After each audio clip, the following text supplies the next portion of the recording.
What do you think of the Human Resources Department where you work? Is it just a bureaucratic administrative rule enforcer? Or is it a valued business partner that has a significant impact on organizational performance? And how much impact can an effective HR department have?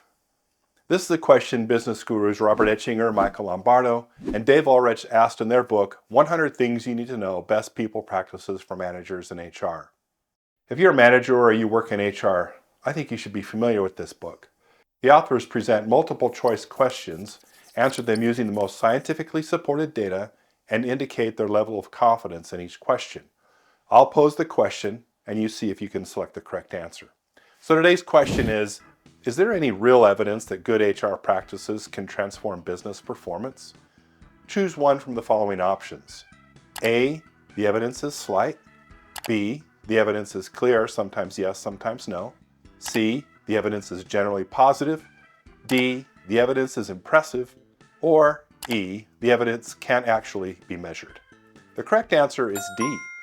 The evidence is impressive. And how sure are the authors of this answer? The answer is solid, meaning extensive research supports the answer and it is widely agreed upon. The findings are not likely to change in our lifetime. HR practices have been studied extensively, and research has consistently shown that effective HR management has a positive impact on businesses in various ways. Certain HR practices, like recruitment and selection, compensation and rewards, talent management, and training and development, can enhance productivity, product quality, and customer service.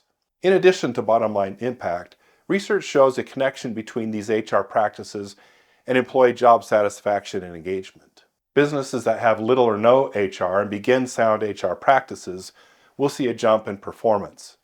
This transformation can be particularly dramatic for small to medium-sized enterprises that previously lacked formal HR structures. It's 2012, and inside Adobe's headquarters, managers are dreading what they call the March of the Zombies. No, not a Walking Dead audition, the annual performance review season. Everyone's shuffling through endless forms, stale ratings, and awkward once-a-year conversations about goals they've already forgotten. Then the leadership team drops a bombshell. We're killing the annual performance review. In its place, check-ins. Informal, frequent conversations focused on the future, not the past. No scores, no paperwork nightmares, just managers and employees actually talking to each other, perhaps even over coffee and a cookie. The result? Voluntary turnover drops by 30%, managers save 80,000 hours a year, and employee engagement soars. And while other companies are drowning in bureaucracy, Adobe's culture shifted into high gear, helping it dominate creative software, expand into digital marketing, and send its stock price on a steady climb. That's not magic, folks. That's HR done right. Even history backs this up.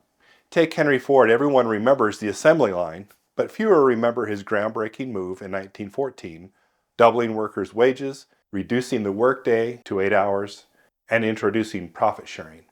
It wasn't charity, it was a deliberate HR strategy to boost and retain the best talent and boost productivity. The results?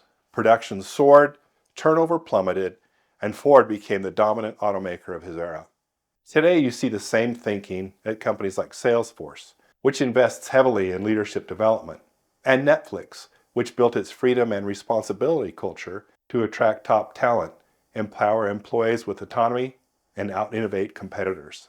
Here are 6 research-based examples of how HR practices positively impact business outcomes.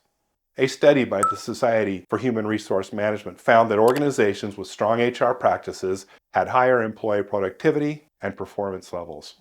Research published in the Journal of Applied Psychology demonstrated that well-designed training and development programs led to improved employee performance and job satisfaction.